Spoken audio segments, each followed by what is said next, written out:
నమస్కారం, మన మీ మా ఊరి కథలకు స్వాగతం. టూర్ వెళ్దాం రండి సీజన్ 2 ఎపిసోడ్ 4 కి సుస్వాగతం. మా ప్రయాణం మహాకుటేశ్వర నుండి పట్టడ్కల్ వైపుగా సాగింది. పట్టడ్కల్, ఈ అద్భుతమైన ప్రపంచం గురించి ఏమని చెప్పాలి, ఎంతని చెప్పాలి? ఇక్కడి ఆలయాల సమూహం గురించి చెప్పాలా, లేక శిల్ప చాతుర్యం గురించి చెప్పాలా, శాసనాల గురించి చెప్పాలా, చరిత్ర గురించి చెప్పాలా? ఇక్కడ అణువణువున ప్రత్యేకమే.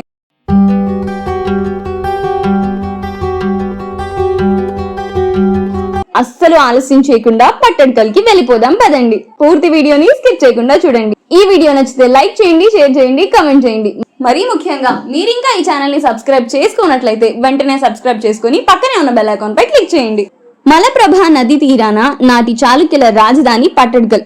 ఇక్కడ 8వ శతాబ్దానికి చెందిన అనేక చారిత్రాత్మక నిర్మాణాలు ప్రపంచ వ్యాప్తంగా ప్రసిద్ధి చెంది ఉన్నాయి. ఇక్కడ నిర్మించిన దేవాలయాలు మరెక్కడా ఉండవనంటే అతిశయోక్తి కాదు. దేవాలయాలన్నీ ద్రావిడ నాగర సాంప్రదాయానుసారంగా నిర్మించినవి. ఒకనాడు ఈ ప్రాంతంలో జైనుల ప్రాభవం వర్ధిల్లింది.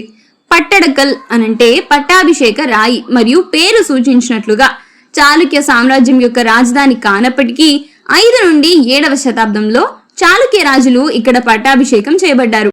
ఇంకో అర్థం ప్రకారం పత్తడ అంటే పట్టాభిషేకం, కల్లు అంటే అర్థం కేంద్రం. కాబట్టి ఈ ప్రదేశం రాజుల పట్టణ కేంద్రం అని పిలువబడింది. ఈ ఆలయంలో రాసిన శాసనాలలో 98 రాజుల పట్టాభిషేకంతో ఉన్నాయి. ఈ భూములను పట్టాభిషేకం కోసం ఉపయోగించిన కారణంగా ఇక్కడ నది ఉత్తర నుండి ఉత్తరాన ప్రవహించేది. అటువంటి దిశలో ప్రవహించే నది పవిత్రమని తెలుసు. అందువల్లనే ఈ ప్రాంతానికి పట్టడ్కల్ అనే పేరు వచ్చిందని మరో కథనం. పట్టడ్కల్లోని దేవాలయాలు చాళుక్యుల శిల్పకళ యొక్క గొప్పతనానికి మరియు అనాదిగా ఉన్న వైభవానికి సాక్ష్యంగా నిలుస్తాయి. ఇది 10 ప్రధాన ఆలయాల సమూహాన్ని కలిగి ఉంది. ఇది కొన్ని అద్భుతమైన నిర్మాణ లక్షణాలను ప్రదర్శిస్తుంది. పట్టడ్కల్ స్మారక చిహ్నాలు 2 ప్రధాన భారతీయ నిర్మాణ శైలుల కలయికను ప్రతిబింబిస్తాయి. ఒకటి ఉత్తర భారతదేశం మరియు మరొకటి దక్షిణ భారతదేశం.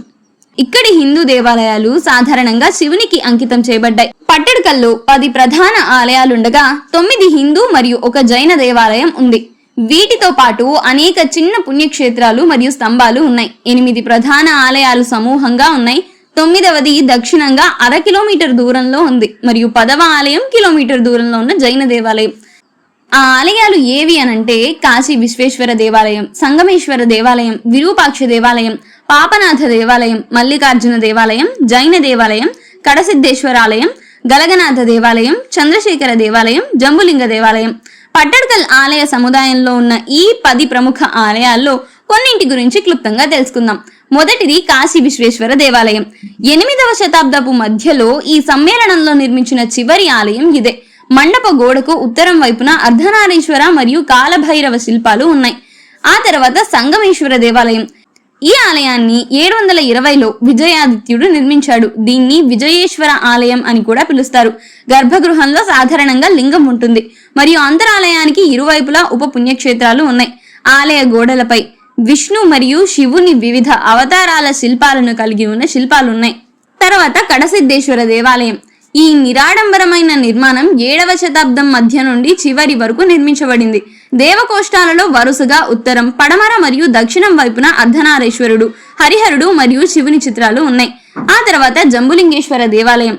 దీని నమూనా మరియు నిర్మాణ కాలం 2 ముందు పేర్కొన్న కడసిద్ధేశ్వర ఆలయంతో పోల్చదగినవి. ఆ తర్వాత విరూపాక్ష దేవాలయం. ఈ ఆలయాన్ని లోకేశ్వర ఆలయం అని కూడా అంటారు. చాళుక్యుల శైలిలో అత్యంత అద్భుతమైన ఆలయం ఇది. ఇది 2వ విక్రమాదిత్య రాణి లోకమహాదేవి 740లో కంచి పల్లవులపై సాధించిన విజయానికి గుర్తుగా నిర్మించింది. పల్లవ దేశానికి చెందిన వాస్తుశిల్పులు ఈ ఆలయాన్ని నిర్మించారు. అనివార్యత గుండ ప్రధాన వాస్తుశిల్పి. వాస్తవానికి ఈ ఆలయం ఎల్లోరాలోని కైలాస ఆలయానికి నమూనాగా భావించబడుతుంది. పట్టడ్కల్ దేవాలయాల సమూహంలో విరూపాక్ష ఆలయం అతిపెద్ద మరియు అత్యంత అధునాతనమైంది. ఈ ఆలయం వరుసగా 224 అడుగుల పొడవు మరియు 105 అడుగుల వెడల్పుతో చాలా పెద్దదిగా ఉంటుంది.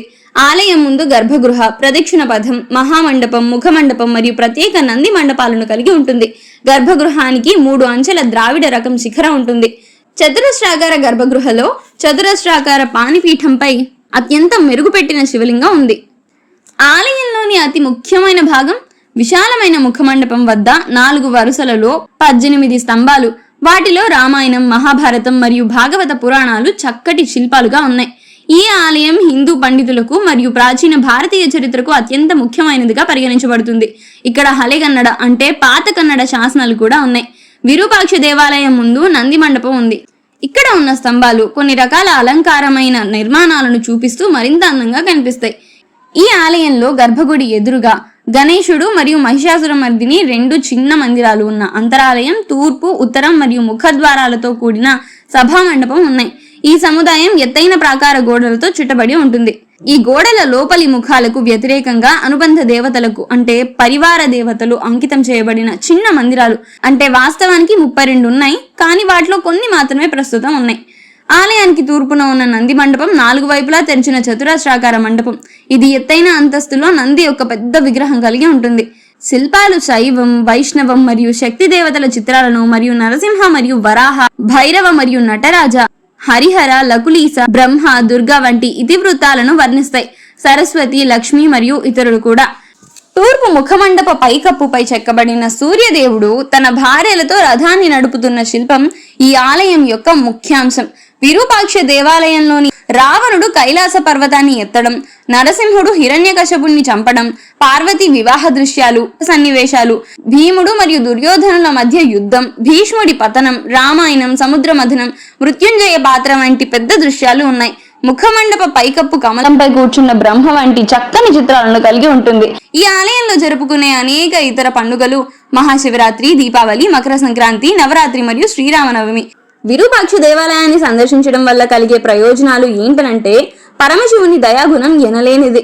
ఇది అందరికీ తెలిసిందే. అతను ఎల్లప్పుడూ అన్ని జీవుల పట్ల తన స్వచ్ఛమైన ప్రేమను ప్రదర్శించాడు. భక్తుని జీవితంలోని అన్ని సవాళ్లను తొలగించగల శివుని యొక్క అధిక విశ్వశక్తి మరియు ఆధ్యాత్మిక శక్తిని ఎవ్వరైనా చూడొచ్చు. భక్తులను వారి చింతల నుండి విముక్తి చేసి గొప్ప జీవితాన్ని ప్రసాదిస్తాడు. ఇకపోతే మల్లికార్జున దేవాలయం. రాణి త్రైలోక్య మహాదేవి గౌరవార్థం దీనిని మొదట త్రైలోకేశ్వర ఆలయం అని పిలిచేవారు. దాదాపు కవలల మాదిరిగానే మల్లికార్జున ఆలయాన్ని అదే ప్రయోజనం కోసం నిర్మించారు.